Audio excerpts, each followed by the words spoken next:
Good morning to everyone. आज मैं आप लोगों को इडियम्स एंड फ्रेजेस बताने जा रहा हूँ अल्फ़ाबेट बी से। तो first one is below the belt.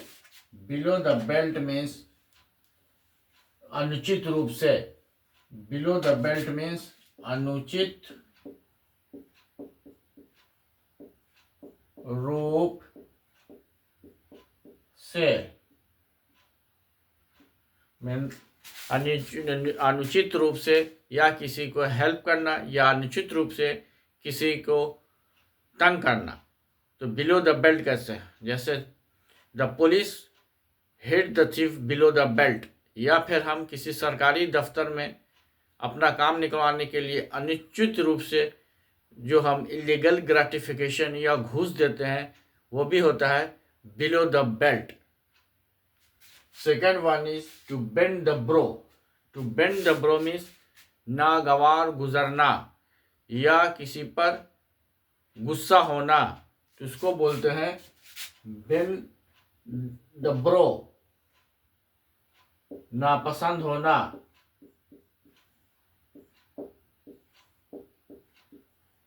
मान लिया हमको किसी के काम से नापसंदी लगी, या कोई बच्चा हमारा अच्छा काम नहीं कर रहा है, या बार बार हमको कोई आदमी इरिटेट कर रहा है, तो कह सकते हैं to bend the brow.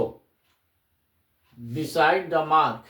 Beside the third one is beside the mark means असंगत होना। बिसाइड द मार्क मीन्स असंगत, जिसका कोई मेल ना हो। few and far between। few and far between means come.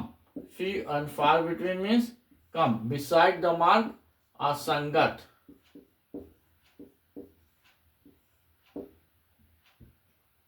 between the devil and the deep sea। between the devil and the deep sea means दुविधा में होना। between the two fires, इसका एक और फ्रेज है between the two fires, और between the tools। if you want to sit between the tools you will sit on the ground। कभी कभी ऐसी स्थिति आती है कि हम लोग दुविधा में फंस जाते हैं, उसको हम कह सकते हैं between the devil and the deep sea। दुविधा में होना। between the two tools same meaning है। between the two tools दोनों का मीनिंग सेम ही है। between the devil and the deep sea, between the two fires, between the two tools, or in a fix, these have the same meaning means दुविधा में रहना। हमको समझ में नहीं आ रहा है क्या करना चाहिए क्या नहीं करना चाहिए, what we have to do, what we have not to do। it is called between the devil and the deep sea। a big wig। big wig means महत्वपूर्ण व्यक्ति। a big wig means महत्वपूर्ण व्यक्ति। to talk big।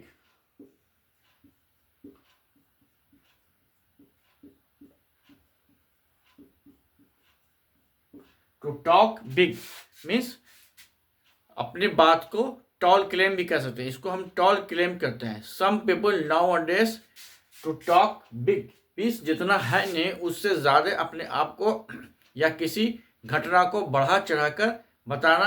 To talk big it has become the common phenomenon nowadays कि some people talk big. Birds of a feather. Birds of a feather इसमें आता है same तरह के लोग। Birds of feather flock together मतलब होता है कि एक तरह के विचारधारा के लोग ही एक साथ रहते हैं। जैसे एग्जाम्पल कैसे कौवा कौवे के साथ ही रहता है, बगुला बगुला के साथ रहता है, तो इसमें इसी को कहा गया है birds of feather flock together means एक विचारधारा के व्यक्ति या एक तरह के सोच के लोग हमेशा एक साथ रहते हैं। Birds of feather flock together समान विचारधारा।